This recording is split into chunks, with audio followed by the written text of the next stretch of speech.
Ces chefs traditionnels ivoiriens admirent les œuvres exposées dans le musée des civilisations de Côte d'Ivoire à Abidjan et dont la collection pourrait bientôt s'enrichir.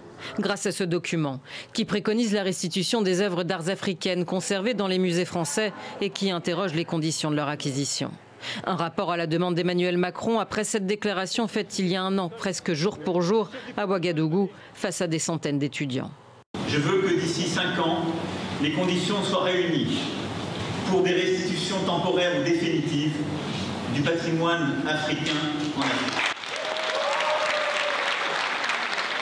Alors c'est vous, Felwine Sarr, universitaire et économiste sénégalais, et Bénédicte Savoie, historienne de l'art française, enseignante à Berlin et au Collège de France, que le président français a choisi pour lui faire des recommandations.